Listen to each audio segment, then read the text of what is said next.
Welcome to episode 233 of the Workshoot Wrestling Podcast. This is Corey Richmond, joined as always by Jason Brooks. Jason, a little bit different episode this week. Won't be going over the week in wrestling. A little bit more of a deep dive, a little bit more interesting look at the WWE product that most weeks we usually just talk about NXT and AEW, the more interesting brands. But today we're going to do a little something different. Talk about the good, the bad, and the ugly of WWE. Try to take a little bit deeper look. But Jay, how you doing on this Saturday before we start? Yeah, I think it'll be interesting. I'm doing okay. It's really hot in Chicago today, but no, I'm doing well. I think, we don't ever talk about the WWE. I mean, we do, but it's really a small part of our show. The reason why we started this show again was really because of AEW and NXT. So I think but we still watch RAW and SmackDown every week, unfortunately. So it'll be interesting for us to kind of do a deep dive just on the WWE, just on their talent, their creative process, some of the stuff that have come out lately about what people have said with all the releases and, guys talking about that and their process. So excited to talk about it with you. Absolutely. So I think we should just start with one of the biggest things. Now, February 2014, I think the wrestling industry changed for maybe the better or the worse. Maybe we'll get into it a little bit. But that was the day that the WWE Network came about. And what the big change with that was that wrestling fans could pay $10 a month. They no longer had to pay $60 a month for wrestling pay-per-view. So I think the WWE kind of changed the way they thought about things. Wrestling was much more important when it came to ratings on TV than it was for getting people to spend on monthly pay-per-view. So I think the idea of developing their product became more important of just keeping people in tune on a weekly basis when it came to on the USA Network and now on Big Fox. But Corey, I'm going to stop you there. Wouldn't that mean the quality of the TV shows would be better? Well, I think that's the big problem. One hasn't equaled the other. Where you would think that bringing up your developmental system of NXT, which as a result in last year has changed because of the development of AEW, where that's now become maybe truly a third brand, where maybe some of these guys won't go up and maybe like a guy like a Ciampa will actually be able to stay in NXT for his entire career like he wants, where other guys, will go up like a Samoa Joe, and, some guys never just go right to the main roster like an AJ Styles, who had the big debut right from the Royal Rumble and was a star right from the start. So it'd be interesting on how some of that stuff goes, like, the women's evolution. So over this last 6-year period, there's been some positives and negatives. And it's interesting in, the empty arena era and everything else, how some of these things have worked and haven't, and where they can go going forward. I think that's some of the stuff we can go through on today's program. Yeah, no, but I still say, and the WWE Network and that whole branding definitely changed stuff. But I don't know, Corey. I still felt like in terms of them building up to their TV shows, building up their pay-per-views, I don't feel like the booking has changed in terms of that. I don't think things have changed in terms of the WWE Network, because they still have to sell subscribers to the WWE Network, and people can drop off and leave whenever they want. So I don't know that the build has really changed for shows. I mean, the pay-per-views that sucked 15 years ago, and the after WrestleMania pay-per-views were always bad, and they were bad then. They're bad now. I don't know that much has changed. Their financial model has changed for sure. But then you would think they're getting more money from TV, so they would have better TV shows, Yeah, I mean, I do wonder, though, do we just go and say every single problem in WWE is because of the COVID-19, the pandemic, and the idea that there's no crowds and everything is stale? Like other shows have said that, watching wrestling in the COVID era or the empty arena era is just, it doesn't feel like it's worth watching. So that's why the audience have dissipated. But you know what? Corey, I mean, AEW had 865,000 people watch their show the other week. Right. And that's the other side of the idea of, yes, 800,000 still is a terrible number compared to what, what they were doing, a couple of years ago, WWE, but that's still a rise, and that's basically the level they were pre-COVID. But, you do wonder, was this decline happening anyway? And is this just bad booking, bad, creative, and Vince McMahon not being with the modern times? And it's just excuses of, we're going to fire Paul Heyman, and we're just going back to the guys from the attitude or the aggression era, and we're just going to say those are the guys that we always have to push, and giving the 18-month plan, see ya. And, Vince McMahon is Vince McMahon always the root of all the success and all the failure? And is there ever, truly a middle ground, I think that's the thing that we're going to talk about today. I mean, to me, and that's why we're doing a deep dive, right? Because it's never one thing or the other. It's always one of those things where it's a multitude of issues. I even think the idea that we're just blaming Vince McMahon for everything is also kind of a, listen, we know he's not a great person. We know he has done some good stuff, some great stuff, and he's done some really, really crappy stuff. So I think, but he's even not the one that's completely to blame either with this. So it'll be interesting going into this with you for sure. Absolutely. So, I mean, where would you want to start with this? I mean, do you want to start with the empty arenas and that effect? Do you want to start with some of the things? I think this goes back from before the empty arenas, right? Like, and the build and stuff like that. So Eric Young, I guess we'll start with that. Eric Young, now with Impact Wrestling, was on, I don't know what show he was on, but he talked about Busted Open. I thought that was it. Okay. And he talked about WWE's creative process, and that their creative process is broken, essentially, is what he said. And I don't have the exact quote in front of me. It's a long quote, so I don't want to get into it necessarily. But essentially, paraphrasing, it was a lot different from NXT, and he went to the main roster, and he felt like the creative process just sucked there, and it was broken, and it was hard to get in touch with Vince McMahon. It was hard to figure out what was going on. Things seemed to be changing constantly, and he didn't like being there.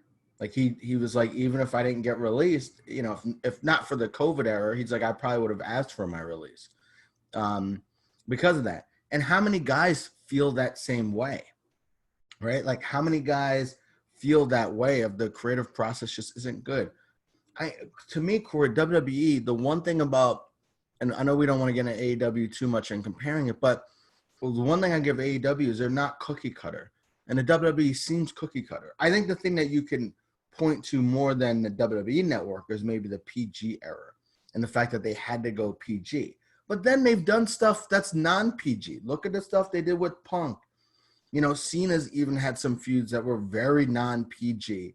So I don't know if this is a matter of them getting stuck in their formula, because even when they promote a new guy or promote a match, oftentimes, NXT, for instance, will show, they'll have the guy talking, and then they'll have highlights of the guy wrestling in the background, but it'll be mostly him talking and what he wants to do and how he wants to get better. And you look at Andrade's promo with NXT before, where he was looking at himself with the mask or whatever.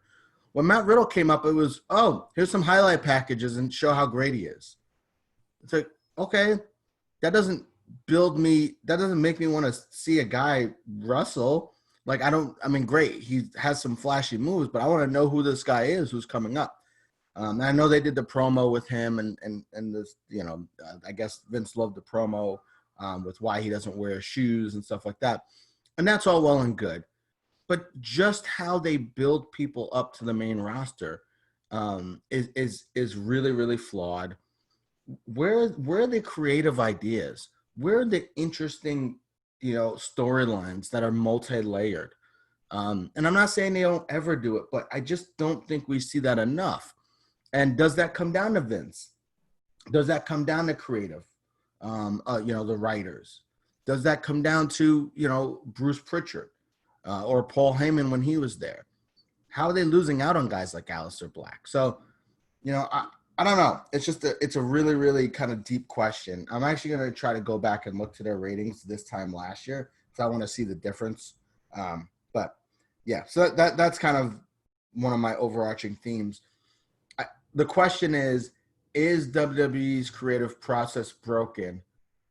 And then the other question would be, how long has it been broken for? Because you hear guys like CM Punk talk, and I mean, he ripped it years ago.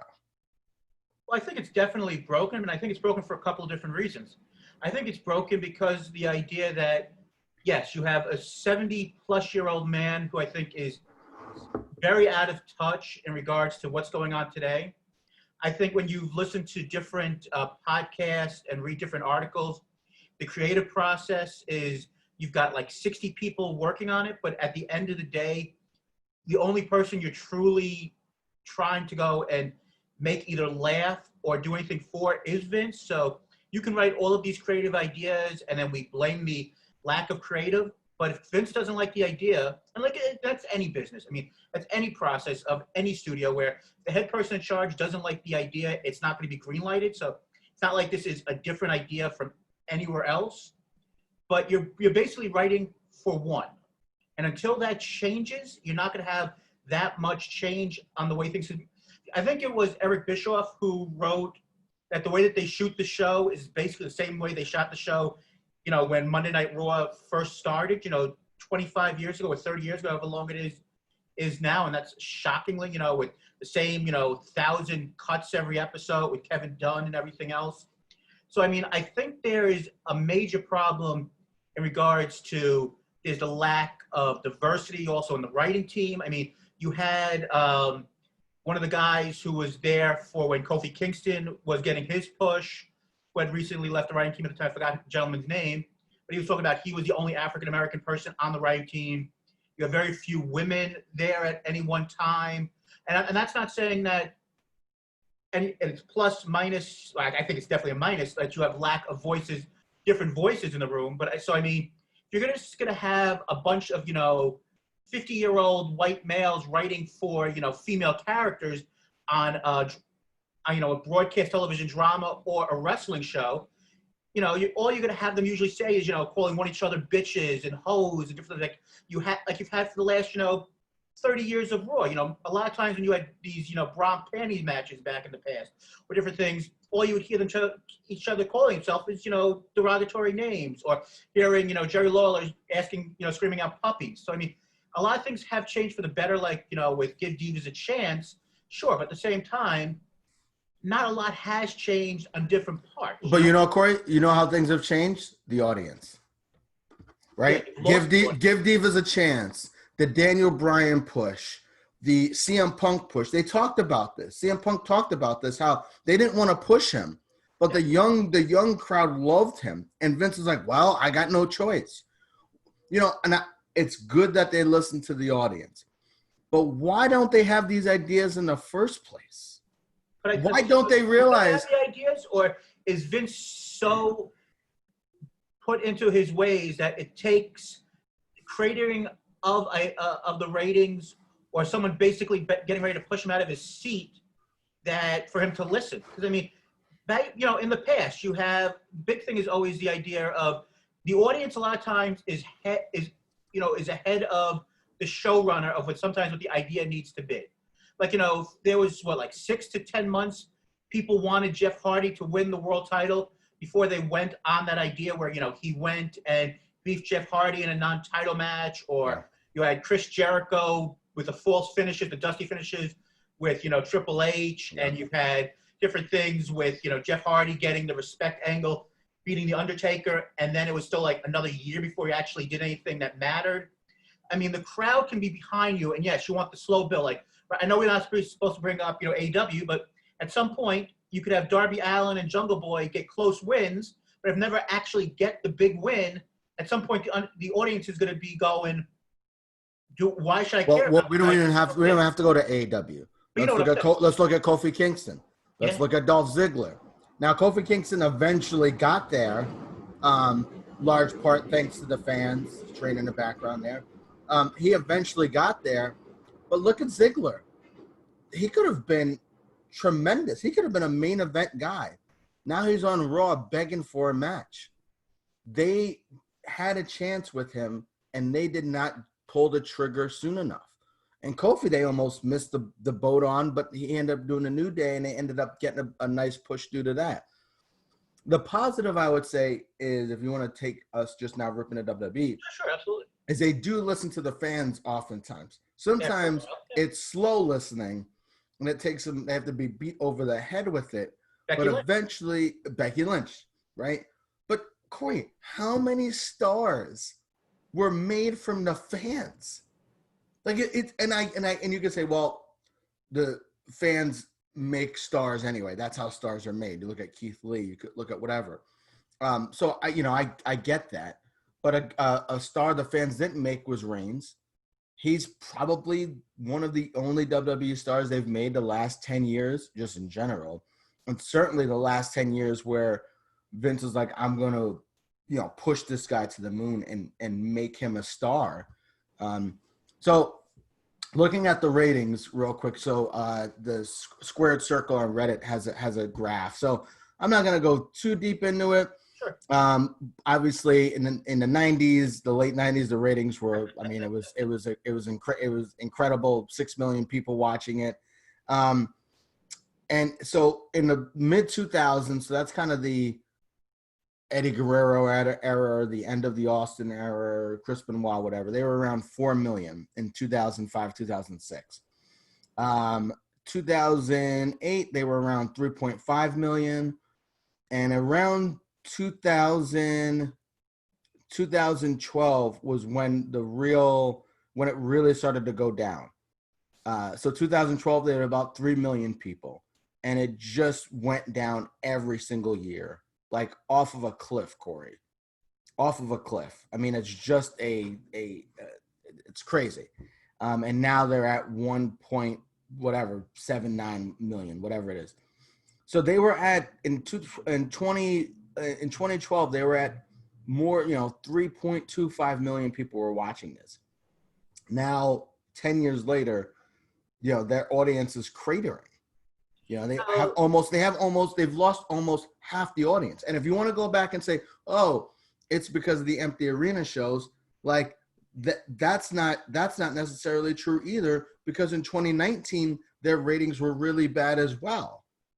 So it seems like there is a big dip from 2018 to 2019, which is interesting. Well, let's also, and you know me, I'm not exactly always going to give WWE the benefit of the doubt, but you're a prime example. I'm still one of those old school people who still has cable. You're a cord cutter. So you know what? You're not counted when it comes to the ratings. So, I mean, how much do we want to give credit to the idea that they say that what, like 20 or 30% of people are cord cutters at this point, at the minimum? I mean, yes, there are people who are stealing their parents' cable, so they're still, just dialing in and whatever else. So, I mean, technically they still have cable, but they're not just being... So they lost half their audience in 10 years because of cord cutters? No, that's not what I'm saying. What I'm saying is the idea of, you want to give the slight benefit of the doubt that people who, it's the overnight rating where you're not factoring, if somebody's not watching their DVR within was it 3 days or whatever, they're not counted. So, I mean, there are different factors on here that aren't Corey, the NFL, the national games every week, people go out to bars to watch these games. So people are actually not home to watch a lot of these games. Yet the NFL ratings are killing it. A lot of these TV shows, Grey's Anatomy or whatever, right? Law and Order has been on for 80 million years. The ratings for that show happen to be really good. There's cord cutters in that area too. I mean, you look at now. I don't know how this works, right? But with new smart TVs, everyone has a smart TV. You can have an antenna. Like I have an antenna, so I could watch the local channels. I don't know how Nielsen factors in, but I don't have a cable box. Sure, right. A lot of people have smart TVs with antennas. They might have cable too, but so like that factors in too. So I know ratings are down overall for all the products. Absolutely right. But losing, and I get you're not gonna have 6 million people ever watch Raw again, but they can't get 3 million people to watch their show. I mean, they were at what 1.7, 1.6 last week, 1.5 or something. Yeah, 1.5. They've lost more than half their audience from 10 years ago. That's not just cord cutters. That's not. Oh, no, absolutely. I'm just kidding. Yeah. The thing, Corey, too, is about wrestling. It's not cool There's nothing cool about it. There are no cool characters, I was watching old CM Punk stuff, and and that's I mean, you go back to it. I mean, he's been gone for how many years? 5. He's Like been 5. gone. He's been gone for 5 years. I feel like he's been gone for longer than that. But I think 6 years. I think 6 years now. 6 years now. Okay, so he's been gone since 2014. He's Corey. basically been gone since the WWE Network started. Corey, I mean, this might be a coincidence, but the ratings were holding relatively steady from 2012, 2014. They started dipping a little bit. After 2014, and this is according to a graph on Squared Circle, maybe it's not 100% accurate, the ratings dropped off of a cliff after 2014. Off of a cliff. And so I'm not saying that's directly tied to CM Punk. That's not what I'm saying. But I am saying that you need 18 to 34-year-olds. And I think about being a counselor, my high school kids. None of my students watched wrestling at all. There's nothing cool about it. And it makes sense when you have a 75-year-old guy being the head of the company, and you have Bruce Pritchard, who he's great. He's 50, 60 years old, right? BG, Brian James, right? How old is he? I mean, he's been around. It's got to be in his mid-50s. Mid-50s. He's been around forever. Even Triple H, I love him. But one thing Triple H does is he has younger writers with NXT as well. So they're not even – so, Kevin Dunn, how long has he been there for? The same production style that WWE has had, they still have. So you have all these people, Andy Reid, coach of the Eagles for a long time. They let him go, not because he was a bad coach, because they needed a change. And with WWE, I'm not saying Bruce Pritchard's an idiot. He knows more about wrestling than I'll ever know. Same thing with Brian James and everything. But wouldn't a shakeup make a little bit more sense? Vince is. I blame Vince not only in the fact that he doesn't, always listen to the audience, and he's kind of stubborn and stuck in his ways, but also the fact he doesn't bring in new people with new ideas. I think that's probably the bigger issue than everything goes through Vince, and Vince is 75 years old and all this other stuff. The fact he doesn't listen to other people other than his trusted people that he's had for 20 years or 30 years. I think now's the time you have to listen to somebody else.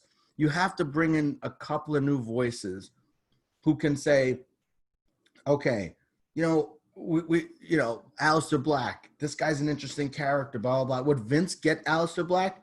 Does Bruce Pritchard get Aleister Black? They're 50, 60 years old. They might not get him.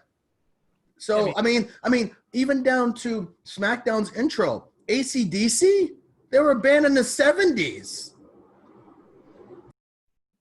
Hey, I like AC/DC. I understand. I totally understand what you're saying. You know what I mean? They're just it's so out of touch. If you're a kid watching that and you're like, AC/DC, what? And now listen, they were a great band or whatever. I think they're overrated, but whatever. People love them. Can we have a modern band from the 2000s that kids may actually be familiar with to play this theme song?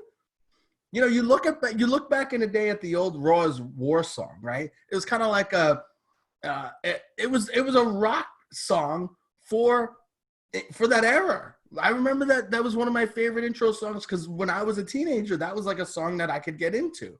They don't have anything like that now. So I don't know. I'll let you go, but those are some of the things I'm thinking about, and the idea that it's possible CM Punk could have had something to do with kind of what's happened to the product. I mean, when CM Punk went and did his mock leaving, which, is up to interpretation if you actually ever really was leaving or not leaving, when in Money in the Bank, I guess, 2012, I guess it was, or 2011, that was when, when wrestling felt cool, when, Michelle Beadle was talking about it on her podcast, and, you had the stuff on Comic-Con that year and all the other things where on when Twitter was starting to get big, where, had pictures of WWE title in his refrigerator, and you had the title for title, and you had all this stuff going on. So, I mean, it was a different idea and a different time. I mean, we always hope that there's going to be another boom of wrestling, and the NXT AEW war hopefully is that boom, but we don't know if it will be. I don't know what the answer is on what's going to make WWE popular again. But before we can make WWE popular again, I think we have to make WWE watchable again. And, it's like I said, I don't want to kill WWE for the next, hour, however long we go on for with this. I mean, but this is McCoy, this is a company that is, again, very, very successful financially, extremely successful. Stockholders, $1 billion company, Vince is a billionaire, all that good stuff. But, and you could say it's not you could say, is WWE starting to, I don't want to say die, but is it starting to wilt? And you can say no, because they just signed a big contract with SmackDown. And, I get that too. And you're always going to have your marks. But at some point, are we really going to see the audience dropping off big time? I mean, we just saw, I don't know if you saw the story, but I think it was earlier last week, Italy went and dropped WWE, I guess it was, I don't know if it was all of their television, WWE Raw, and replaced it with AEW. I mean, so, yeah, that's just a small sample size, but that could be a trend depending on what part, and where in the world things go. I mean, of course, that depends on what time slot things are in and how things work. I mean, you see different things where, WWE might be being broadcasted the equivalent of if it's being aired live at like 4 a.m. their time and, 8 o'clock ours. So, I mean, sometimes things aren't going to always be watched as well, based on when it's airing, but that's never a good sign when, one company is being replaced by another. So, I mean, you don't know how that's going to be, but I think one of the interesting things over the last, and I know I've been going back to it again, but since the development of the network is how NXT has gone from a developmental system now to a third brand, and the people who have come up since 2014. You could say that you've had quite a few successes. I mean, before that, you had Seth Rollins come up, you had the Shield, you've had the Revolution with the Divas. So, I mean, Charlotte's been a success, Becky, but you've also had some major failures where people are not even there anymore. Neville's gone, Enzo, Big Cash, people you thought when they came up who had huge impacts, they're gone. So, I mean, I think that's, and we can mention a lot more names, but I think part of the problem is there's a difference of how characters are developed and treated in NXT compared to WWE. And I think the main problem is how Paul Levesque, aka Triple H, treats these characters, how he thinks of them compared to how Vince McMahon, who I don't know how much he actually watches NXT and understands how these characters are brought up and treated on the developmental level. So when they come up to Raw and SmackDown, either they're totally a different character than what they were on that NXT brand, or they're just treated as runs, and we don't, like, as if we're never supposed to care about them. I'll give you a perfect example. American Alpha. And now Jason Jordan's hurt, so I think he's done forever. So, they came up and then they split them up. They were a great tag team. Right. One of my probably all-time favorite tag teams, I'd say. Because I think they had that potential. They just didn't have long enough time together.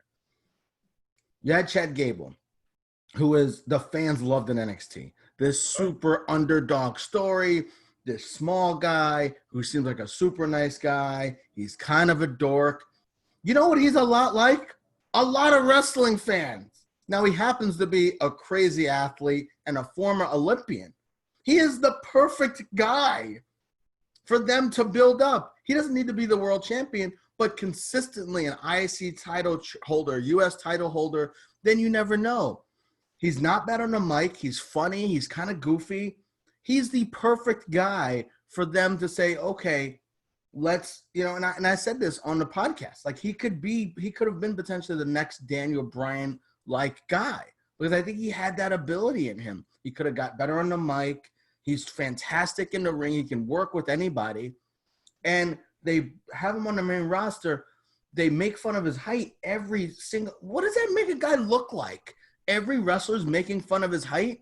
Why do you want to see that guy wrestle? If ever, it's not the underdog story, it's him being bullied. That's what they did with Chad Gable. They just bullied him. And then they bullied him having this stupid fucking nickname. So they bullied him. So they essentially took a guy who they could have made into, I'm not saying a superstar. I don't think he would have main evented WrestleMania, but I definitely think he would have been a consistent presence and a guy who fans really could have gravitated toward. And I know they tried to give him a little push with the King of the Ring, and we can talk about Baron Corbin as well. But he is the exact guy who Vince should have said, hey, this is a small guy who the fans can get behind, and let's have them get behind him. Instead, maybe in Vince's own mind, he's Shorty G. I don't know whose idea it was, but it was a dumb fucking idea, whatever it was. And they've taken a guy who could have been a really, really solid upper mid-card guy, and, he's not a jobber necessarily, but do you ever see him really getting a run with maybe they give him an IC title run to make him feel good at some point, but do you ever see him getting a legitimate run? Why would you? They make fun of him because he's short all the time. And the other thing is, what fans want to see that? Like, why do you want to watch him when all he does is get made fun of all the time? Like, that's not appealing to a fan. I mean, agreed. I mean, you treat a guy like a joke, the fans are going to think of him as a joke. You treat a guy like a star, there's a good chance the fans are going to think the guy is worth cheering for. I mean, or let stuff be organic. Don't treat him like you're pushing him to the moon like Roman Reigns, and you don't have to bury him like Chad Gable. Let a guy do his gimmick. Let a guy get himself over on his own. Let him be his own person, and then see how the fans react to him. And maybe they don't react to him, right? And then, okay, the fans didn't react to him like we, the marks, thought, and then you don't push him, right? But let that naturally happen organically, rather than saying we've got to pigeonhole this guy and give him this dumb gimmick. I mean, for every Elias was a terrible character on NXT. He didn't fit. He wasn't a good worker. I mean, he was an okay worker, but he was a gimmick guy, not an in-ring guy. So he was a guy who was meant for the main roster. So that worked. There are successes for guys who got called up. There's that. I think Nikki Cross has been a big success. I mean, after she started off as a disaster, but they've made her work over the last couple of months, right? Yeah, and I do wonder what some of these people have been. So like Nikki Cross is very much Nikki Cross from NXT, right? I think she wrestled one of the best women's matches I ever saw with Asuka a long time ago. She was great in NXT. She wasn't a comedy character though in NXT. She's a comedy character on the main roster. Yeah, she was like a little more crate, but she was still herself. You know what I mean? I think her comedy character, just from the stuff that we've seen now, she's been there so long, it doesn't feel like a gimmick. It feels like that's kind of who she is. She's kind of a goofy, funny, maybe a little crazy. Like I think that's really, really worked for her. And I don't know how much of this is her saying, hey, this is what I want to do, or Alexa Bliss, who's obviously got some cachet maybe with the division there, saying this is what I want Nikki Cross to be. I don't know, but I think there's something to be said about Nikki Cross and other successes they may have had, and I'm looking for them now currently, who were themselves and kept themselves and who they were on the main roster and letting that shine. Aleister Black is someone whose gimmick was the same in NXT, and it's mostly the same on the main roster. And I think without Paul Heyman, who was really pushing him, I think the creative team is like, we don't really know what to do with him. We don't know what he is. I mean, let's be honest. I mean, we could all differ on how much we do or don't like. Because I know that I'm a bigger fan of Bobby Roode than you were when it came to NXT. Because I think at the time we had conversations. If I'm wrong. Yeah.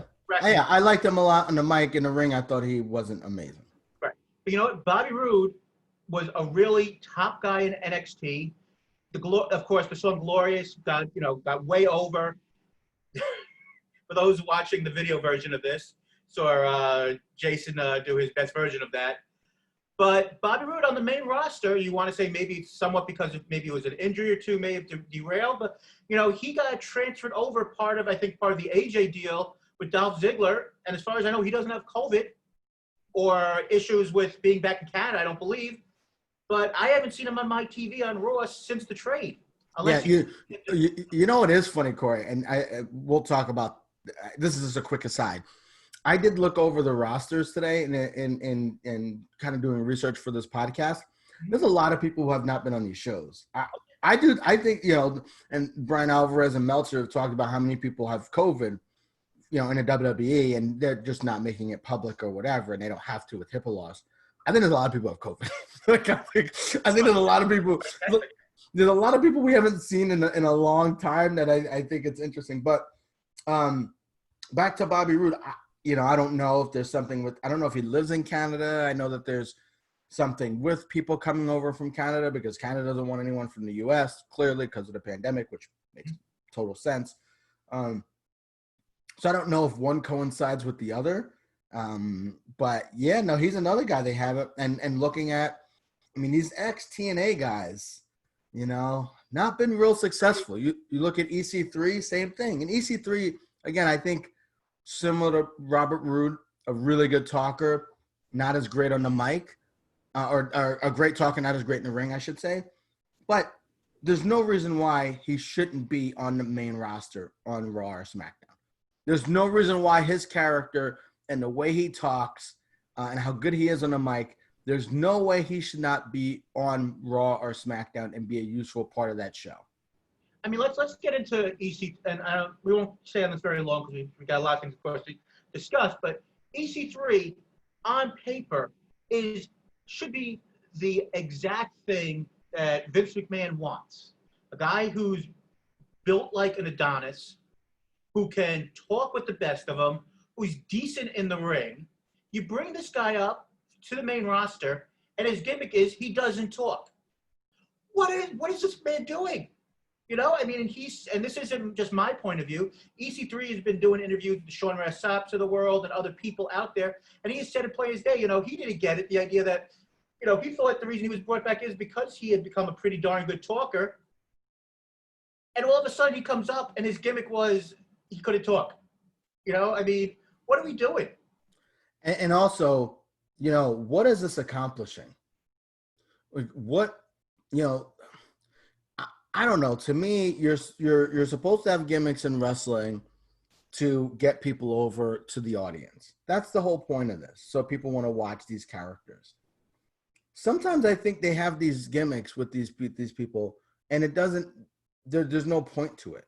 They're just like, I don't know. Let's just have them not talk, and it almost like to amuse them. In contrast to like AEW, which I've had problems with, but they are at least trying to do things to get characters over as much as they can. Agreed. It makes you wonder how exactly things get up to the creative process and how this disconnect has happened. You wonder how involved Vince McMahon is at this point. This whole type thing, when I guess this was a little more than a year and a half ago, when Eric Bischoff, when that memo came out with Eric Bischoff going to be the head of creative for SmackDown and Paul Heyman going to be the head of creative for Raw, and we all thought, maybe Vince was taking a slight step back, and because of the reestablishment of the XFL, which because of COVID is now gone, and maybe that comes back again, post-COVID, if that, crossing fingers, ever goes away. But you do wonder how involved he is. You've heard reports that Vince McMahon's not even there day-to-day, like seeing what's going on during these tapings. I don't know if it's out of a fear of getting COVID and not wanting to be around people. Oh, I think he doesn't think it's a real thing, so I don't think that. There might be a possibility, too. Who knows? He didn't have people he didn't get people get tested for months, so he didn't think it was a thing. Maybe now he's changed his mind, but you don't. Most people too, but Well, you don't not have people tested for months because, and the reports are out there that he didn't take it seriously. I mean, the reports are out there. But. No, I'm saying no. I'm not saying no. But you just sit there and you go, what can change? What will change? I mean, there's always the idea of if, Triple H takes over, will things change, or is it going to be more of the same? And you wonder, though, I still believe as long as Monday Night Raw is 3 hours, and I understand as long as USA Network, and maybe you would be able to go and say, I'm giving up all this money, but as long as, USA Network's giving me all this money for 3 hours, it's hard to go and say, all right, no, I'm going to give away that third hour and go back to 2. But as long as you're squeezing 2 hours worth of quality programming into 3 every week, it's going to be hard to improve the product. And I think that will and has been one of the biggest problems. And I think we're almost going on like 10 years of 3-hour Raw. So Corey, here's the correlation, and you know me, I like patterns. Sure. 2012, Raw went in July 23rd, Raw went to 3 hours. Wow, so it's like the 10-year anniversary. So July 2012. Well, no, we got what is it, 2020? So we got a couple of years. So July 2012, they went to 3 hours. They had about 3,250,000 people, right? Yeah. And they actually still maintained that audience for another 3 years. Interestingly, mostly maintained until about 2015, let's say, for another 2 years, and then it completely fell off the map. So it doesn't necessarily seem like it was a direct correlation with they went 3 hours and then people stopped watching them. I think it's hard to do a good 3-hour show.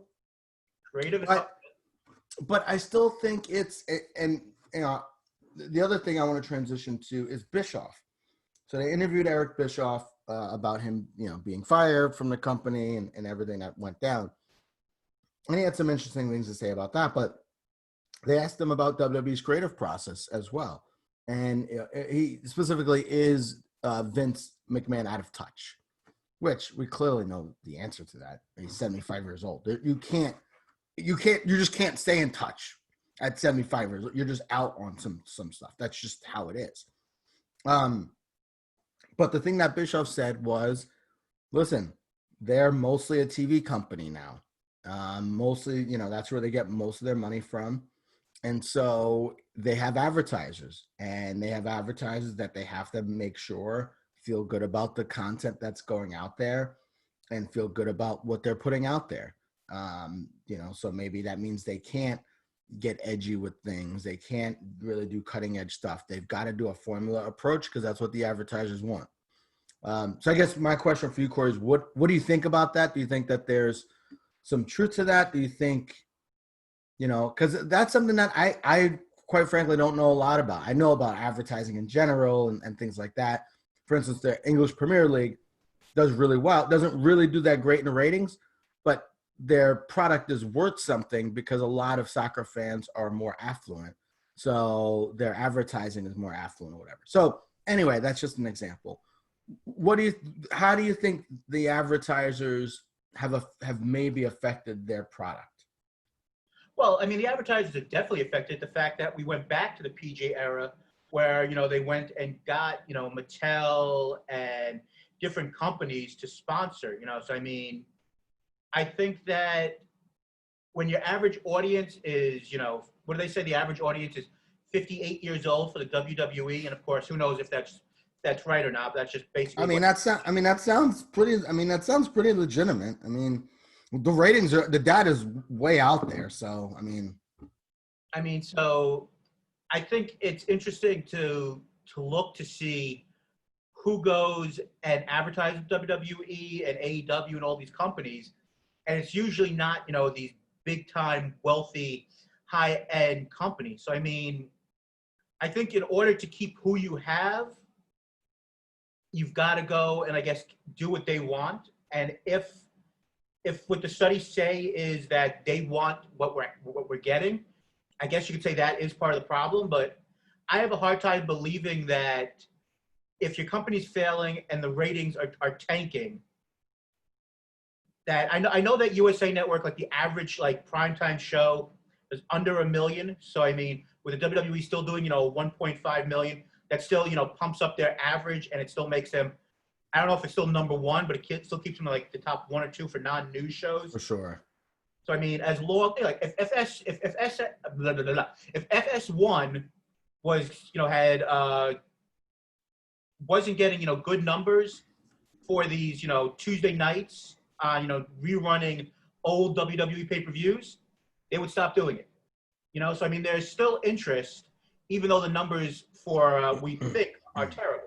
So I mean, well, again, it's not. We're saying we think. We know the numbers are terrible, but so, you know what I'm saying though. For basic cable, they're still good for these networks, but for the wrestling audience that we when we grew up, these are terrible numbers. yeah. See, I disagree with what you're saying. It's not that they're terrible numbers for when we grew up. It's that they're losing their audience. They're not going to have 6 million people there. Of course, it's not good for 6 million people. They're losing their audience. That's the problem. The problem is, if they saw 3 million people, 2.7 million people, okay, well, whatever. And they've held steady with that. And the fact that this isn't just the empty arena stuff. This is not just the empty arena stuff. This is a bunch of different things that are going on. This is even the fact that Raw's 3 hours, because Raw's been 3 hours since like 2008. And their audience was still was held pretty solid. So it's about them losing audience really, and like why that is. So I don't know. I think stars. I mean, they don't push it. Everyone who they push is is our age or older at this point. Yeah. Also, Corey, that's the other thing I was going to say. The average audience is a person who watches is 50 years old. What happens to them when they, I don't want to say pass away, but change it, maybe they change their hat. Maybe they're 50, so they watch the same thing every week. But, when they pass away, I mean, that's horrible to say, or whatever, right? Like, you have to have a younger audience to keep growing things. And if they don't have a younger audience to keep growing their show, and again, I want to say this under the caveat of the WWE does very, very well financially. And I think the biggest reason for that is they are a live event every week that you have to tune into and watch. There's no spoilers. There's no ruining things. Every week on Mondays, you've got to watch it. Also, the fact that it's been there for 25 years or however long the show's been there. So it has that consistency as well. So there are some of those things. But the other question is WWE trying to get a new audience, or are they just trying to hold on to their audience like they have? Are they chasing the belt, or are they trying to keep the belt? It's interesting. I think they're doing a little of both, I guess. I mean, by bringing up a guy like a Matt Riddle, I think you're trying to go and bring in a new audience. But at the same point, having a guy like a Big Show in your main event on Monday Night Raw in 2020, you're just trying to go and keep whatever scraps of your old audience who knows that has heard the name Big Show because of his Netflix TV show, or just the idea that they remember the name that oh wow, I remember watching in '97. Paul White, was over. No, Corey. This is not about 1997. This is about 10 years ago. Right, 10 years. I'm just, saying time. But I mean, I think they're trying to play both sides of the fence. I don't think they're winning with either one. I agree. I agree. But I think yes, they're bringing some people up, some younger people up. But I don't think as a product they are striving to get new viewers. I don't think as a whole system on how they run the WWE that they're trying to get new viewers and new subscribers. I feel like maybe new subscribers because they'll say, oh, we'll give you this gimmick package. We'll give you this gimmick package. So maybe as far as the network they are in marketing, but as far as the wrestling company, I don't feel like they're trying to bring in new viewers. I feel like they're like, hey, this is our show. We're over. Right. And someone said, and I think we talked about it before, Is the WWE just trying to get itself over, or are they trying to get other wrestlers over? Because I feel like they're trying to get themselves over or keep themselves over, right? Like the idea that they don't ever really change what they're doing from a TV standpoint. They're not consistently building new people. They're consistently bringing older people in, time and time again. They're not letting a lot of wrestlers be organically themselves. So you throw all, look at even MVP. I love MVP. I think he's been fantastic since he got there, right? He is one of the top guys now on Raw. How old is he? And I want to say this, I love MVP. But even Bobby Lashley, he's 44 years old. I mean, he looks like a brick shithouse. It's amazing to keep yourself in that type of shape. I'm 40 and my back goes out every week. But he's 44 years old. MVP is like 46 or whatever. They want Shelton Benjamin to be in this group. Shelton Benjamin's like 40 years old. Where are the young talent that they're building? Where is this young talent? I thought MVP was going to be there to help put other guys over. Now he's the one being put over. And I don't want to make this about MVP necessarily because I think he's been great there. But I'm still saying, the Cedric Alexanders, the Ricochets, where's their time going to come? So I think as a whole, the company really isn't looking to get. They're like, what? We have the people we have, even down to what Vince said. People have, there's rumors out there about how Vince is reacting to the ratings. And according to the Dave Meltzers of the world, whatever, Vince thinks the ratings are just going to go back up like magic. I mean, maybe they do because they think they're going to try to have fans in the arena. Actually, interestingly enough, I'm watching the Cubs game. They do have fans in not in Wrigley, but the rooftops.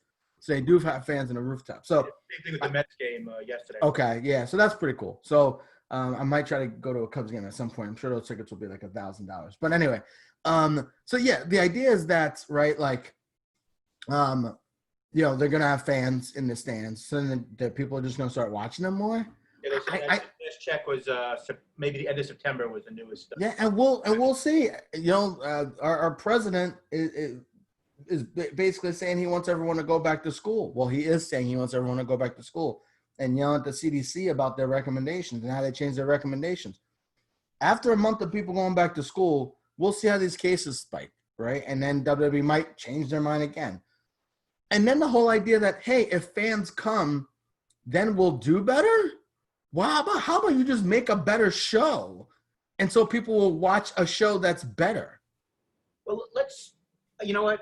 And once again, I'll say this again. I'm not usually the biggest supporter of the WWE when you listen to this podcast. But that's a little easier said than done. Let's just make a better show. So let's get into something interesting, all right? How would you, and I'll try to do the same thing, how would we fix this product right now? It's easy to go and say, just make a better product. But, it's easy to, like, for 1 week to say, all right, I'm going to put AJ Styles against this guy, and it's going to draw, 3 million people, and everything will be fine. But, like, every wrestler, when they say, all these people fantasy booking, the product to be great, you can book one show. But how are you going to make this product better for the next, 6 months, and people are going to care? You know what I mean? So Vince is a disaster. We understand that. And he's got all the scapegoats in the world, the Paul Heymans, and we'll see how long everybody else lasts. But how do we fix this product? The idea of Big E being a singles guy for 6 weeks sounds awesome.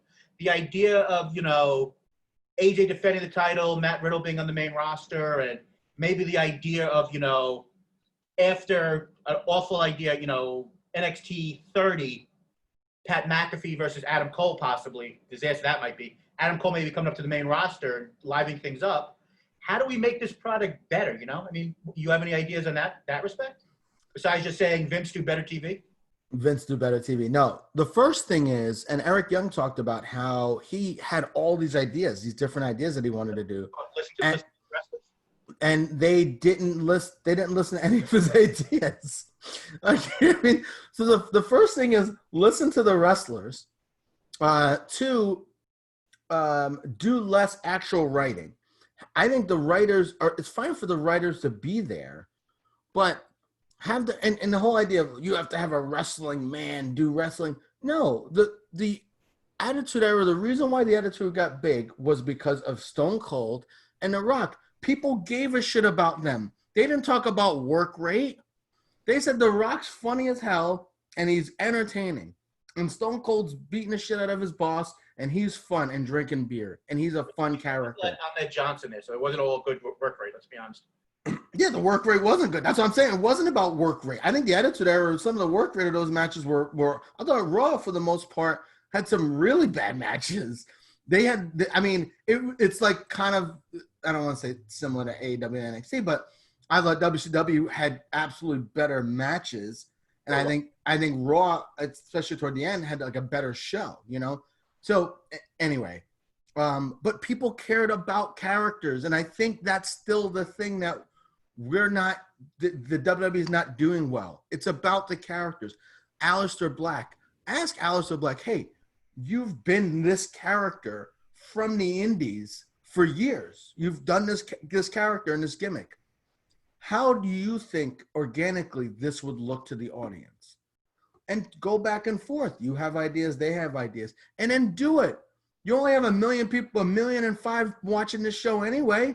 Throw shit up against the wall. Try something new. Put over different characters. And I think the biggest thing is they have this super talented roster. These guys are all great athletes or whatever. Trust the characters, or trust the wrestlers to be able to do some of their own stuff, to be able to get their own characters over. So I think there needs to be more of an organic way of doing things. Eric Young talked about with Triple H, where they talked about his character and what they would do. And they didn't always agree. And some of the stuff he wanted didn't happen. But eventually they figured out how to meld things together and make sanity, which I thought was a good character. You know, they were a good group. So I think that's the issue. I don't know if there's enough actual conversation of, and then maybe because guys are not being listened to, they're like, you know, I'm making good money, I'll just do whatever Vince tells me to do. So there's that kind of like laissez-faire attitude that Shane Helms talked about, where a lot of the guys like didn't really talk about getting better. And maybe part of that's because like they're like, well, who's going to care anyway about this? Like, I'm not going to be able to get my character over. No one's going to listen to my ideas. So I think there needs to be more communication with the wrestlers and Vince and the creative team. So that's the first thing. Second thing, they have to figure out a way to make this like cooler, make it something that someone younger would care about.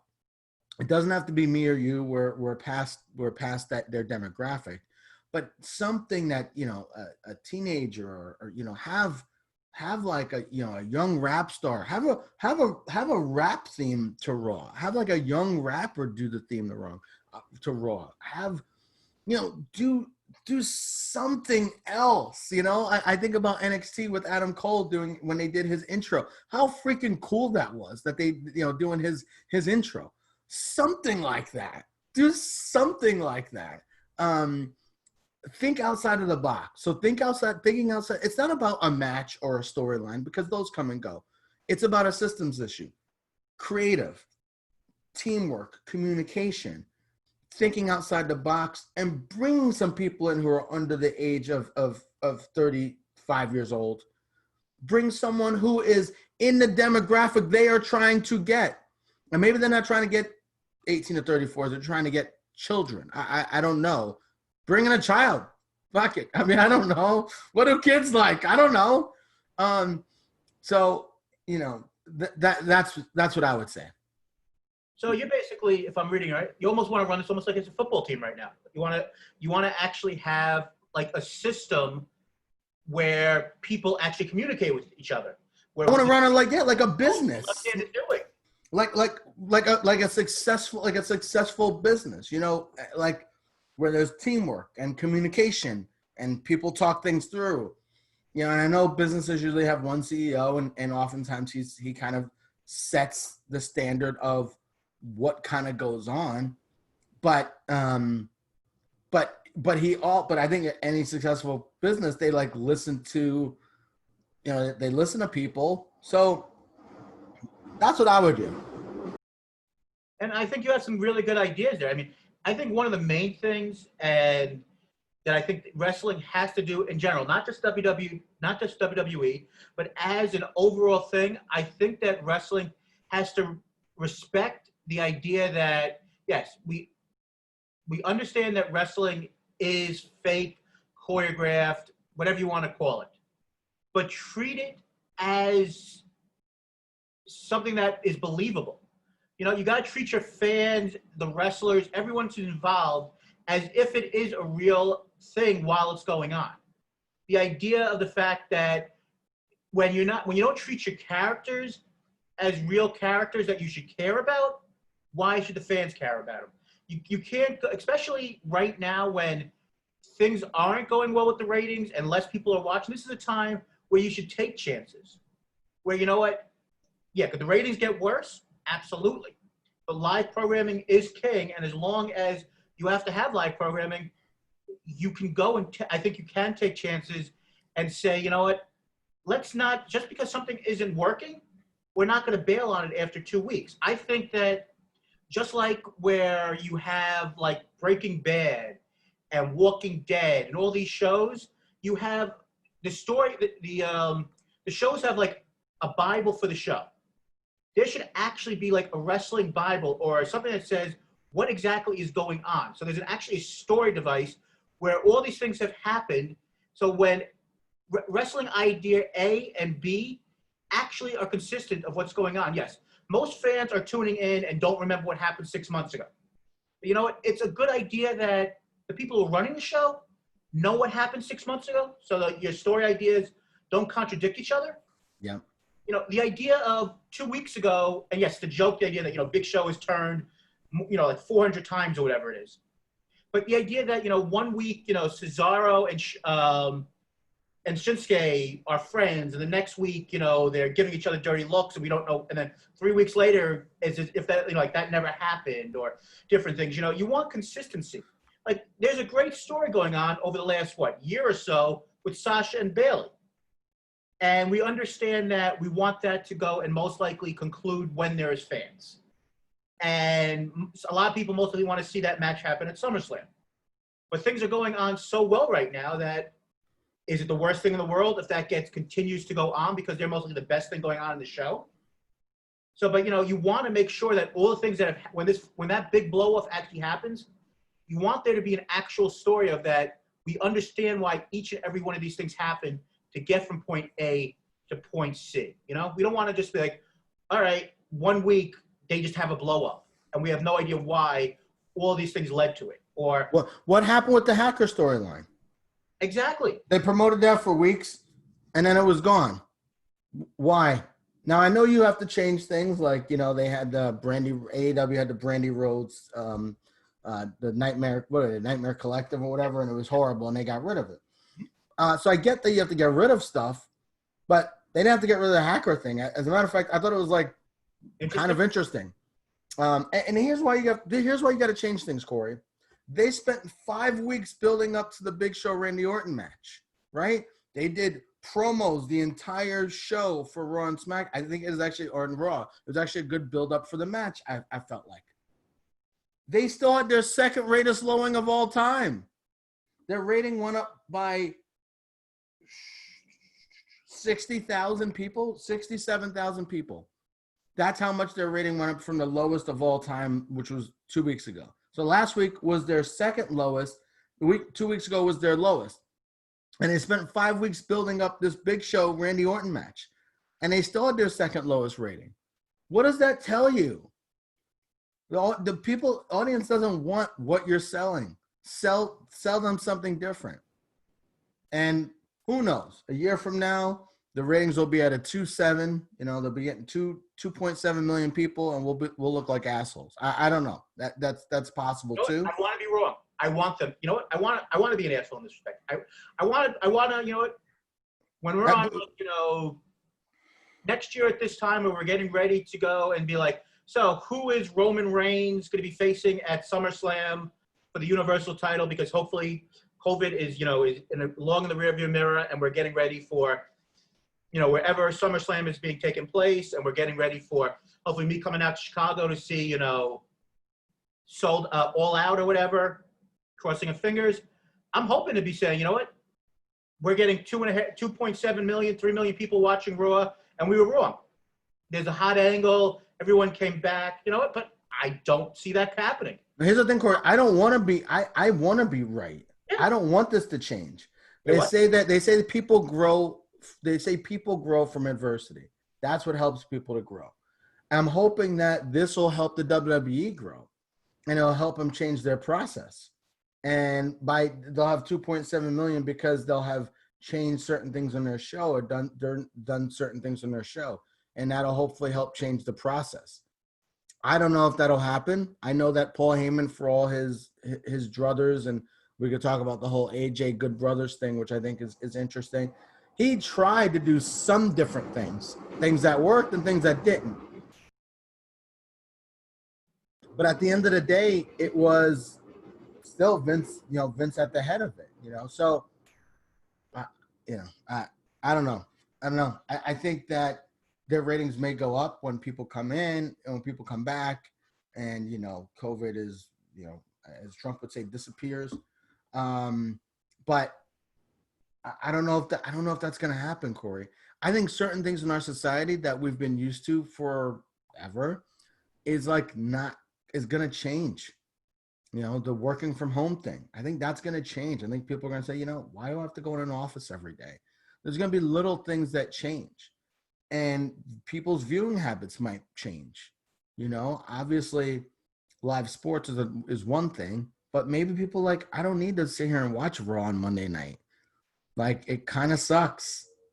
I stopped watching it for a while and it kind of sucks. And I don't want to go back to watching it. Once you lose people, you're not definitely going to get them back. Yeah, that's very true. So they got to be careful. Vince is thinking, people are just going to come back. It does not necessarily work that way. And as a matter of fact, generally it works the opposite. If you look at this graph, and I'm not going into SmackDown because SmackDown I think is a little bit, although the show, we could talk about their show, they're a little bit different because they were on Tuesday nights, then they were on Thursday nights, now they're on Friday nights. So I think what's happening with them is a little bit different as well. And they're on Fox, so they're on whatever.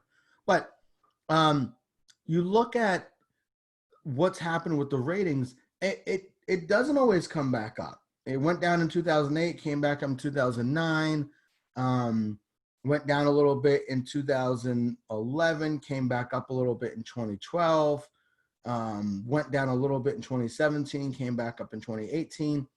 So you've seen little things here and there, but generally once the audience goes, you don't get them back. Those numbers don't come back like they did before. So for Vince to assume, and that's the problem. If the rumors are true and he's assuming, they're just going to come back, that is the exact problem. Just assuming they're going to come back. These dummies are going to come back and watch our shitty show. You can't make an assumption. Make the show better. That's a good point. You know what the scariest part is? You do wonder, does Vince McMahon think this is a bad product right now? And if he doesn't, that's the biggest problem of all problems, I mean, if the guy on top thinks that everything is okay and it's just that people are just, COVID in their mind is more important, and once that's gone, they'll realize that everything we're doing is great, then there's a bigger problem than just COVID. So that, I think, is the more interesting question than anything else. Does the guy who's making the final decision think that the product they're putting out right now is quality? Well, of course he does, because he's the one. He got rid of Heyman, and I don't know how much he oversees SmackDown, but he really oversees Raw, which we're primarily been talking about. So yeah, he thinks the product is good because he's the one running it. Mike Lombardi has talked about this. He's a former GM. The hardest thing to do is evaluate your own team, evaluate your building. Hard to evaluate your building and yourself. And I've said this before. The hardest thing that people struggle with is looking within inside themselves and seeing what's working, what's not working, and really go about fixing it. And Vince doesn't think I don't think he thinks anything's wrong. Because if he thinks the ratings are going to go back up, I'm sure he thinks things are fine. The problem is Paul Heyman. The problem is the talent. The problem is the writers. The problem is not me. And until he's 75 years old, he's not going to probably change his mind, right? Unless I don't see him changing his mind. So I don't know how this is going to change unless fans come in and they just happen to have people randomly watch them, or they get lucky and they hit on a superstar and they hit a big angle, and then people are like, okay, I'm back. Some type of accidental thing, I think, is how they're gonna get back there. I don't think it's gonna be a systemic thing, which is the reason why they've had these issues in the first place. Yeah, and just something totally unrelated, because as we're on there, I just saw this big time wrestling fan, a guy who helped put over the product in the 80s and 90s. Talk show host Regis Philbin passed away at age 88. He helped put over the WWE with having people on his show in the at that time when he had Regis and Kelly, and then Regis and later incarnations of his show. So just want to put that word out there, and I see a lot of people on Twitter right now, in the wrestling community, just mentioning that. So I just thought I'd point that out. But R.I.P. I didn't realize he was that old, man. Man, rich people, they look good when they get older. I mean, I did not realize he was 88. I mean, I thought he might have been 88 because he was around for so long, but I didn't realize he was 88. So R.I.P. Regis Philbin, but 88 years old, lived a good life. Nothing to complain about there, but good for him. And he's from the Bronx too. Yes, the Boogie Down. From the Boogie Down. So before we I don't know how much longer we'll be talking today, because we've gone through a lot of great things in this conversation, bringing out a little bit some of the things going on at the WWE. Let's talk about some of the guys that they've kind of missed out on, or some of the guys currently on the roster that it seems like they should have done more with. You mentioned, Chad Gable earlier. Another guy right now, I think, is Ricochet, who's been up on the main roster since February of last year. I mean, came up at the same time as Aleister Black. He was part of that, makeshift, oh God, we need people with, Ciampa and Gargano. Ciampa and Gargano both went back down to NXT. But a guy like Ricochet, when he went and came into the company a couple of years back, everyone thought this was, yes, he's small, but everybody thought this was like a big time sign that could help, like, not revolutionize the business, but he was like a huge big time signing, coming off of the gifts or the gifs, whatever you want to call them, with him, with Will Ospreay and everything else. And maybe you'll disagree, but they've dropped the ball with him. And, he should be a lot bigger star than just cannon fodder for, Bobby Lashley right now. Superheroes are real or whatever. I don't know who gave him that idea. It's a bad idea. At least he's not Mighty Mouse like, Neville almost was. Yeah. My God. This is where you talk to Ricochet and you say, he's not great on the mic. We understand that. He really gets over from his athletic ability. He's a good-looking guy. Highlight that. Just make that be it. That he's a great wrestler. He's fun to watch. He's a good-looking guy. Don't even really have him talk that much. Have him get over based off his athletic ability, which you can clearly have him do. Or give him a manager, someone who can talk for him, who can help put him over. Figure out who he is and like what kind of, he seems kind of like he seems kind of like a dorky guy a little bit. So play off that a little bit. What are his interests outside the ring? Play into his interests outside the ring, like AEW does with Darby Allin and the skateboard thing. I've rarely heard Darby Allin do a promo. He does a lot of backstage. He does a lot of vignettes, right? I don't know if you just give him a mic and he talks for 5 minutes if he's any good. He might be terrible. But you know what? AEW doesn't have him do that, right? With Ricochet, have him do vignettes. Have him do cool things. Have him talking about his life outside of the ring. And have him do backstage vignettes where he doesn't have to have a mic. And there's so many things that they could do with him. It's almost like they screwed him up on purpose. The superheroes are a real thing. Maybe that was part of the whole thing with the PG audience. And so they wanted to make him, they did the same thing with Finn Balor. He's the ordinary man who does extraordinary things. That is the dumbest thing I ever heard. Right? Like, what are we doing here? So I think his failure may be partially as a result of the PG era. Of we want this guy to be a high flyer, but we also don't know anything about him. Another one who's just come back. Hopefully they'll do something with him now. And Mustafa Ali. I mean, he was supposedly, most people thought he was the hacker. Now, maybe that's the reason why it was dropped on SmackDown, because he was brought over to Raw. And hopefully his comments on Raw Talk last week about talking about, social justice and basically police, how the police was basically came into effect in a way to, I think, I might screw this up, but to bring back, runaway slaves and stuff. I mean, that's all true. I mean, that's history. I'm not saying I'm just saying, he did mention that on Raw Talk, so hopefully that doesn't get his push or whatever he was coming back taken away, but he just came back. I think that should get him a bigger push, but. Well, Vince McMahon's out of the company. Let's not get political here, but he's been very misused. Basically, he's been forgotten. Also, I don't think that that's going to hurt him because they asked him about it.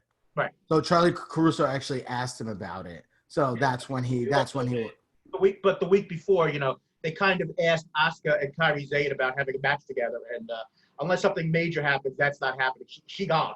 So I mean, who knows what's going on there? Yeah. No. I'm just saying they asked him about it, so I don't think the comment would hurt him because they asked him about social justice and Black Lives Matter. So whatever. But I think they did these vignettes with Mustafa Ali on the streets of Chicago doing the handheld camera thing. They were awesome. Where'd that go? Where'd that go? They literally should just bring those vignettes back and just have him do that. Corey, this is one thing that we talk about that we always disagree with. You are more about people winning matches than me putting them over. To me, wrestling is about characters. It's about stories. And the wrestling, I think, is a big part of that, and it can be a big part of that. But the reason why AEW is around is because of Being the Elite. I don't know, Corey. I didn't watch many matches on Being the Elite. They did a lot of stories on there, right? You're going to get people from stories, from doing good stories that are interesting. Having a guy win a match, so Mustafa Ali came back, won a match, great. It's not necessarily going to mean anything if then we don't see him on there for 3 weeks. So I think Mustafa Ali has a lot of potential. He seems like a great guy. I think his story is super fascinating. He's a former police officer in Chicago. I mean, he's got an amazing story. How do they not build on that? He's the ultimate babyface. So are they going to screw him up? Probably. I mean, we're just bringing back a couple of the female performers that were brought up from NXT recently, like Bianca Belair, who came up right after Mania. We didn't see her for almost felt like 3 months. I think she's gonna get a push. I think they're gonna with Bianca Belair. I think Vince is gonna say she can talk and she's a powerhouse or whatever. I think she's good on the mic. I think she's good in the ring, getting a lot better. She's probably, Corey, she might be the best athlete they have on her ride. She's an outrageous athlete in terms of size, strength comparison. Although, did you see Montez Ford's frog splash a couple weeks ago? He was almost at the roof. I'd never seen a frog splash like that before. But anyway, very athletic married couple. But no, I think Bianca Belair probably will get a push. I think she'll legitimately get a push. I think they seem to like her. Shayna Baszler, supposedly they didn't like her, and now they're kind of giving her a push, and Vince supposedly doesn't get the whole MMA background, which that might just be a rumor, because I don't get that. Because Ronda Rousey just came from MMA, so I don't really know what the difference is between them.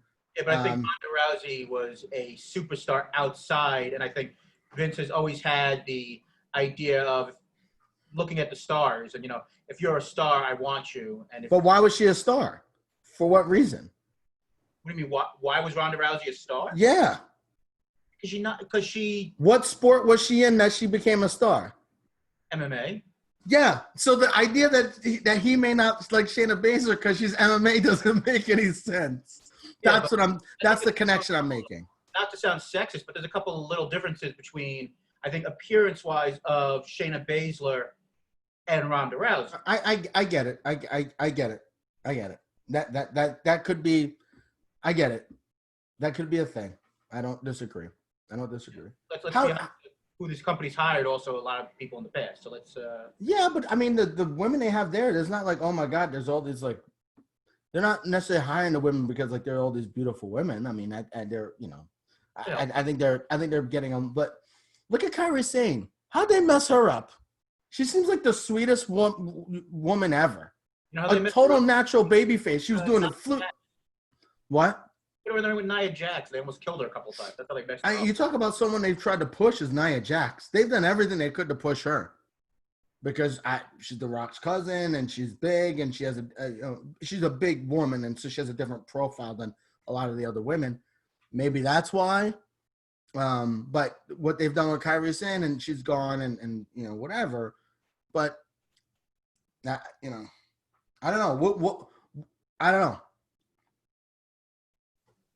Natalia hasn't been there. I mean, there's a chance that might be COVID related, but the one other one I had on my list of people that they have misused is Cedric Alexander, but I think he's also an interesting case where I don't think he was ever supposed to be in the company to begin with, where he actually went in the CCC, the first one, if the story is true, with he impressed Triple H so much that he basically gave him a contract on the spot. But I mean, he's come up and he was very impressive, but he's basically feels like almost like a job guy at times. So he's completely a job guy. He's completely a job guy. And he's another guy now some of this is on him because I watched him in Ring of Honor and he was in a tag team with Caprice Coleman, who was an amazing talker. But Cedric Alexander was more the workhorse of the team, and Caprice Coleman was the he was the mouthpiece. But the thing is, he hasn't gotten a lot better on the mic even since those days, and that was many years ago. So I do think part of this is on Cedric Alexander himself for not improving enough on the mic. Now, he also is not getting the push and that whole thing. But I would have liked to have seen a little bit more development on the mic with Cedric Alexander than we've gotten. Are there any guys that stick out to you that WWE has, this could be twofold. I mean, there are definitely guys who are no longer there. We can talk about like the FTRs of the world, but are there guys who are currently on the main roster that you feel they've kind of like haven't done well with? Yeah, I mean, I think my guy currently who I'm thinking a lot about is Aleister Black because I don't know how they've screwed him up. Finn Balor, right? He started the greatest faction that we've had, probably the most impactful faction we've had since the NWO. Because of the Bullet Club, they have literally. There's a lot of other factors, but the Bullet Club has essentially started another company. And whenever you see wrestling shows, it's all Bullet Club stuff. So they took a guy who was the leader of, and it wasn't his idea, and that's all his idea, I don't know, whatever. They took a guy who was the leader of the greatest faction that we've seen in many years and couldn't make him successful on the main roster. Now, they did give him the title, the first Universal title. He got hurt. Great, he got hurt, and then they didn't know what to do with him. Rusev, how'd they screw him up? He had a run for a little bit, had the U.S. title run, went against Cena at WrestleMania, and then they've had him do goofy stuff. He got himself over Rusev Day, and then they changed it. So there's just there's so many examples. Neville we talked about. Chad Gable we've discussed. There's so many examples of them messing guys up. It's kind of scary. It's more, how many did they not mess up? Yeah. I feel like they've messed up a lot more people than they didn't mess up. I mean, they've done well with, Alexa Bliss they've done well with. Baron, I mean, as much as I can't stand them, they've done well with Baron Corbin, who I think is mostly the most overrated guy. Are they doing well with him? His gimmick is awful. I mean, they're pushing him, but are they doing a good job with his character? He's a heat magnet because he's so bad. You know, he does his job well, I guess you could say. I mean, I think he's a really interesting conversation piece. The idea that I don't think he's very good in the ring, but I think that what they have him do, I think he does do well. I mean, I think he's pushed way more than he should be. But I mean, if you do look at it, I mean, what has he held? An Intercontinental title? I mean, besides that, he's never really held a title. He's on the TV way too much, yes, but I mean, he plays the arrogant, you know, overachiever, but he always gets, you know, taken out at the end. So I mean, he's playing a character that never, you know, really wins at the end. He's a goofball. So I mean, yeah, he's pushed down our throats, but he's not exactly a winner. So I mean, yeah, you know, it's interesting. I'm looking at this list that you sent me of people who've been called up. I mean, the most successful people by far in these call-ups by far, like it's not even close. Alexa Bliss didn't even do a whole lot in NXT. Oh, she did almost nothing in NXT. That's one of the very weird ones, yeah. The Four Horsewomen, Alexa, Nikki, Asuka. I mean, Asuka was so over in NXT. I think they almost were like, "Fuck, we can't mess her up." Although they did have her lose in WrestleMania, but she did at least get a big match at WrestleMania. Paige, they did a good job with. I mean, that is amazing, Corey. Even Carmella, I think Carmella's been solid. You know, she's won Money in the Bank. She's done a decent job. She's good on the mic. I think she's in the perfect position that she's in. She's not good enough to be champion at all, and she shouldn't be champion. But she's good on the mic. She's pretty good in the ring. I think she's the kind of, you know. So it is amazing. They've done so much. But what do you attribute that to? Well, one of the things that you attribute to, and it could be scary, is the idea that some of the people who are working with them, you know, the Fit Finleys of the world. I mean, Goldust was there in the past, which he's now in AEW. But I think that at Triple H, I don't think Vince McMahon has a lot to do with that sector, especially when they're coming up. I think it was, you know. I'm not worried about them coming up. I'm worried about them when they get here. I think it's something. I think, you know, that it's I think they most likely were, you know, not that they were forced into this direction, but I think that they realized that Ronda Rousey and Serena Williams of the world were such big social media, social change, where they were these huge now big figures when it came to bringing in numbers, that it was time to go in a new direction. But I'm saying, Corey, not even about that. I mean, Sasha has been the champion a bunch. Bayley, they had to change her gimmick. They did mess her up with her babyface gimmick. It's amazing how good a heel she's become, yeah. Charlotte, they've done a tremendous job with. And then Becky, it took them kind of messing up and her getting herself over to be who she is now, and they kind of let her go with it. Maybe, Corey, it's that these women took the bull by the horns more. You know, maybe we have to take some responsibility off of the WWE and put some responsibility on the performers.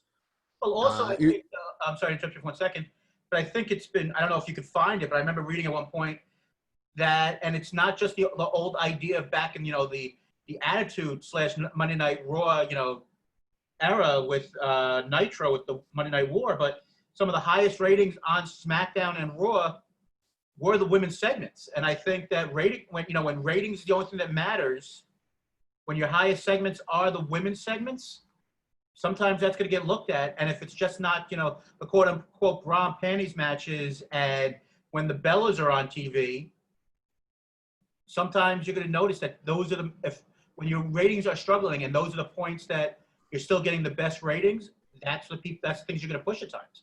Yeah, maybe. Maybe it's interesting but it's interesting that they've positioned the women well. But also, I think it helps that I'm sorry. Go ahead. But it also helps that when you have Triple H and the guy that he respects the most in the business, last name is Flair and Charlotte Flair. I mean, I think that helps when. I mean that's her. That's what, and we've also I think agreed that they've over.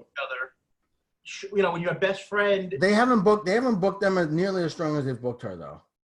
They haven't booked them nearly as strong as they've booked her. I also think part of it is that they are so much better than any of the other women on the roster. Yeah, absolutely. Yeah. And now it's gotten better because you have Asuka, you got Nikki Cross. Things have gotten better, but when they came up, they were really way better than anybody else on the roster. They are the women's evolution. I think when you look back 25, 30 years in the history of wrestling, I think they'll go down as one of the biggest things that changed wrestling for the better. I think we're gonna see that. If you look at it as impressive, and they're together, so I mean maybe good things come in pairs, but as impressive as CM Punk's pipe bomb was, AJ Lee's pipe bomb is one of the more underrated promos that led to a lot of change when it came to the women's division and how they were treated. I mean, that saying how important that they should be treated as equals and everything else. I mean, so AJ Lee, someone who unfortunately because of everything that happened with her husband CM Punk leaving and her career basically being cut short as a result, she was a major part of that development of the women's evolution. I agree, but to me it's just interesting how they're booked so much. And maybe it's just because there's less women, so it's like we got to push somebody. Shit, I don't know. I think it's interesting. They've even figured out obviously some women like Naomi. I think they've really done. It's really been hit or miss with her. But yeah, I think if they were booking things like they booked the women's division, I think we would have complaints. But I don't think we would be as annoyed with what they're doing. So I don't know, just interesting. But now something that before we get out of here, and might be a couple more things you want to discuss. Some of the people that have worked. Now we did talk about the TNA syndrome of guys who came in lately that have been a disaster. That basically we signed them and we're doing nothing with them. The EC3s and the Eric Youngs of the world. Not a coincidence that they all came from TNA either, I think. But you have the other part of that. You have this, and yes, maybe they're better in-ring performers, and they got over the hump. But Samoa Joe, yes, he's been very injury prone at the end of his this run right now. But Samoa Joe and AJ Styles, two guys who were mainstays in the best times of TNA, have been two of the biggest stars of this company. And they've been, came from that system also. So I mean, yes, we like to say that Vince, like to get the shiny toys from the other companies so we can bury them. But AJ and Samoa Joe are two guys that have survived that, transition. I think it's different. I think they were really over with the audience. I think they had no choice. When AJ came out to Royal Rumble, they were like, "Oh yeah, well, we don't have a choice. We got to push him." When Samoa Joe wasn't even signed to NXT. He was just like a free agent who came out and he had a T-shirt and he sold the T-shirt on like 2 days. And they're like, holy shit, we got to push him. I think their pushes were basically by accident. Basically, they didn't have a choice. So I think sometimes the fans force the WWE's hand. And that's why that happens. Whereas EC3 and Eric Young and Bobby Roode are solid hands. But there's a level difference between those guys and AJ and Samoa Joe. It's like, AJ and Samoa Joe, EC3 and Bobby Roode and Eric Young. I mean, it's, and I think that's the thing, right? Eric Young, EC3, and Bobby Roode are TNA guys. AJ went to Japan and was awesome. Samoa Joe was in Ring of Honor and was one of their greatest champions ever. But I do think most people think of AJ and Samoa Joe as TNA guys more than Ring of Honor guys. I don't think people think of AJ really as a TNA guy toward the end. He was in New Japan for a while. He's the leader of the Bullet Club. He was the IWGP World Champion. I think he was there for like a year and a half. Yeah. I think he reinvented him. I think he reinvented him. I think he reinvented Joe. You'd have a better argument, but that's exactly why Corey AJ came into WWE and had reinvented him. If AJ would have just come from Impact, he would have been on NXT. He sold out shows in Ring of Honor. He did really, really well in New Japan, was their champion. That's why he had the cachet. That's why Samoa Joe was in NXT. But then when they realized, holy shit, Samoa Joe, then they had no choice. I will say that's why I think, interestingly enough, guys who get released probably should, and now it's hard with coronavirus, but guys probably should go to Japan. Look at Juice Robinson and what he's done for his career. You know, if he gets a title run at some point, which he might, he can go back to WWE and say, hey, like, look at what I've done with my character, getting myself over, right? So we'll see. The last thing that I want to get into, you might have more stuff, is now I know we said we wouldn't mention AEW, but I'm just going to throw them out there. They had 865,000 people, right? 815, 865 something, watched their show on Wednesday. Raw had 1,600. WWE has been a company for 50 years. AEW has been a company for 1 year. Could we possibly see at some point AEW, and I'm not saying business-wise or make the same amount of money, but could AEW potentially do as well on Wednesdays as Raw does on Mondays? And could that eventually be some type of Monday Night War situation? I don't think we'll get there because I think AEW is going to say, we just want to kill it on Wednesdays. Why are we going to try to take them out as a company? But could we see AEW getting those numbers? And will part of that also be because of the idea that WWE's product is so stale?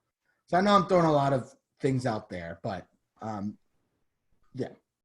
I could see something. Well, I think WWE, I mean, it's hard to say that, you know, we all at one point said WCW is never going anywhere. But, you know, there's many factors with Time Warner, AT&T, and that's another subject. But, you know, you never say never. But, you know, as long as they have their TV deals and everything else, I don't think WWE is ever going to go anywhere. But I think a major factor is if NXT, and I'm going to go a couple directions here, but if NXT ever decided to take the loss and say, we're moving to, you know, another night, which I know is hard because there's wrestling on pretty much every other night, unless they wanted to say, we're going to Tuesdays and we're just going to say Impact, see you later, or they wanted to go re-up against the NFL on Thursdays.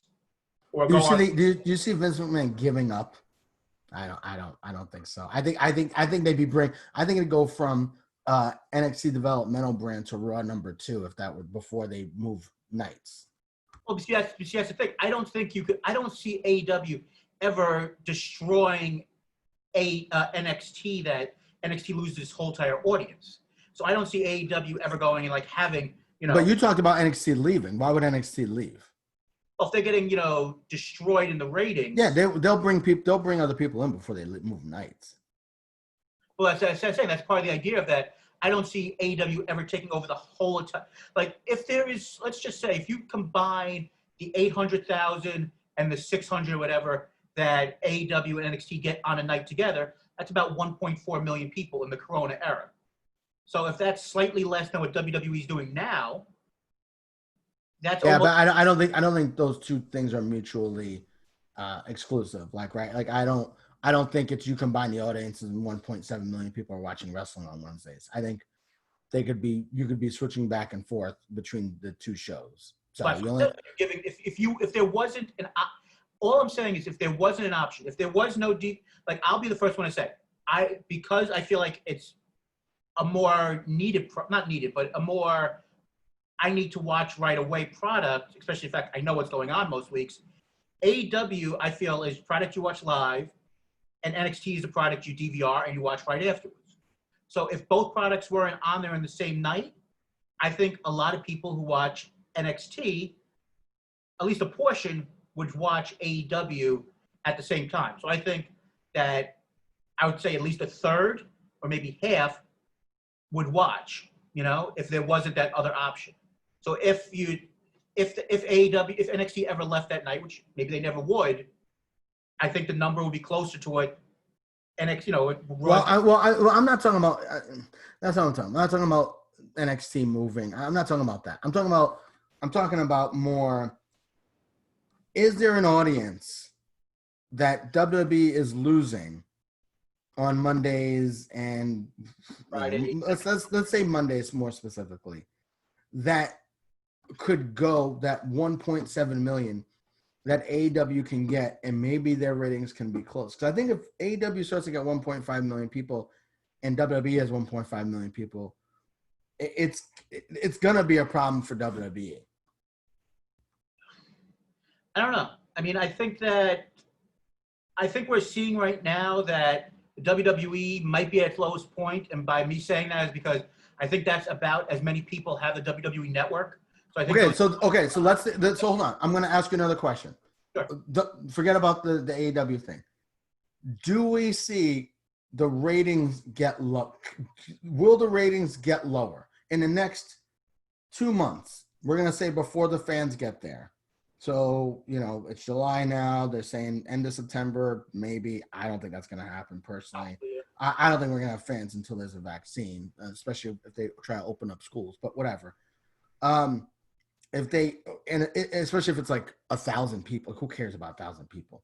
In the next 2 months, will the ratings go down? Will we continue to see more, with NBA coming back, NFL, what have you? What are your thoughts? What do you think about that? I think they'll go down. I don't think they're going to take a tremendous hit, but I think they will go down. So they were last week, they were 1.6 million, something like that, around there. Where's the lowest they can go to? I mean, 1.3. That's what I was gonna say. I can't see them ever going under 1 million. If they go under 1 million, you just pack up your bags, and maybe Fox says, "We don't care.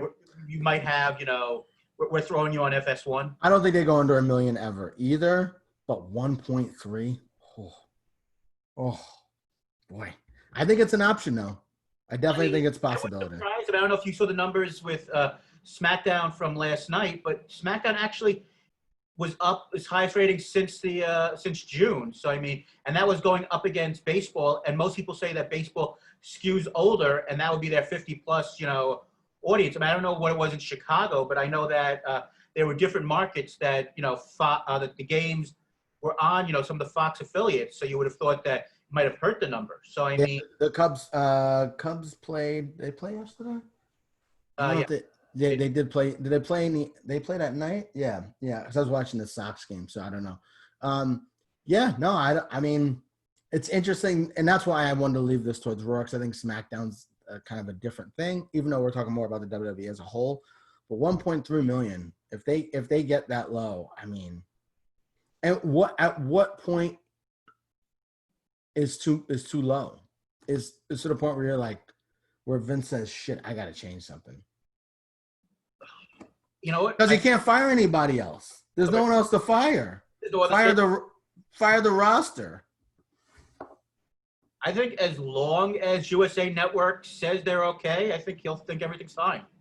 I think they're gonna say they're okay until they're not okay. Yeah, I mean, right now, last time I checked, I think the stock was at like $45 or something, and as long as he's still considered a billionaire, I think he's gonna think that things will turn around. I mean, they're still over, 1.5, and there's no Roman Reigns. I mean, so there's no Brock Lesnar on these shows. So I think he still thinks that, there's the quote unquote, magic bullet in the chamber that break glass, we can bring Brock Lesnar in for a huge rating, which I don't know if that's true, but I mean, I think he thinks that there's most likely reserves in a case that he can call Brock Lesnar and tell him, we'll give you this money and you'll come in and you'll help. But I mean, it's one of those things that I think it's very hard to judge what is and what is not working. I mean, me and you have both said for multiple weeks, either on air or in private conversations, that we don't think that Drew McIntyre is working as world champion. But if you listen to other shows, the Brian Alvarez's and Sean Ross Sapp's out there, who see, more numbers than we do. Apparently, when it comes to YouTube views and other things, Drew McIntyre is one of the most viewed, highest rated things that people are liking. So, I mean, our opinion is not always going to be what the masses is. So, I mean, So I think it's a little hard to judge. I mean, I think Braun Strowman being champion is an utter disaster on SmackDown. I think he has no charisma. I think it's a disaster. But I mean, at some point, you can't always use the excuse that until fans come back, you shouldn't do anything because it's not going to matter because there's no reaction. I mean, do you keep titles on your current guys? Do you start new big feuds that you're not going to have any reaction to, and the only way you're going to judge is for your hardest of your hardcores are going to go and say, all right, I'm going to continue watching. Is there something that you can do right now that is going to get your mainstream media to go and write an article that's going to say, you have to watch this product? I mean, I don't know if there's anything out there. I mean, we're not supposed to talk about it, but AEW had that for 3 seconds where they were possibly bringing in Mike Tyson. And now Mike Tyson's doing this, fight with Roy Jones Jr. That might be up in smoke for a little while. So I don't know if there's anything out there. There's no CM Punk angle that's going to get the mainstream media to go and say, John Oliver, don't do a negative story about us. That's the only reason why, the mainstream audience could talk about us. Yeah, I don't think it's I don't think it's about a big angle. I think it's about having a good show. AEW, I think if they did have that big angle, I think things could change for them. Like, I think their ratings could skyrocket. At WWE, I don't think it's about a big angle. I mean, I think it's about having a better show and then hoping to hit on a big angle as you're doing that. You know what I'm saying? Like, WWE started to change their philosophy with the Attitude Era in the late 90s, and then they had the great angle with Austin McMahon, and then they skyrocketed. But their philosophy changed on how they did things. And then as a result, this big storyline came up. It wasn't one thing happened or the other. They changed how they looked at things. They changed their system, and something good came as a result. So we'll see what happens. But on that note, Corey, I think we've done a long enough show. It's time to wrap up. All right. Go ahead. Know how they can follow us on the social media end, and I'm going to pray and hope over the next 6 weeks, Big E changes the business. Let's not go crazy. But I am excited about Big E, so hopefully they really, really give him a push. If they don't give him a push, Corey, I think it's over. Yeah, right? Like if they don't give him, I mean, he doesn't need to win the title, but if they can't make it successful with him, then they're in bigger trouble than I think we even realize. But anyway, to get a hold of us on Twitter at Worked Shoot Pod, on Facebook, Worked Shoot Wrestling Podcast. We are on iTunes, Stitcher, Spotify. Leave 5 stars, leave a review. We'll read it on the air. Worked Shoot Wrestling Podcast. You can Google us and you'll find a lot of these things as well. Thanks. And as always, follow our sister podcast, You Don't Know Jackie, every Wednesday. You can check them out wherever you find podcasts. And once again, just want to thank the Pod Jobbers for having me on for their watch along last week, and congratulate Jake Schwartz, their main host, on announcement of, I believe, his second child earlier today. And continue to check us out on the Twitter, Facebook, and YouTube, and everywhere else. But Jason, as always, great show this week. The final word is yours. I think we're done here. See ya.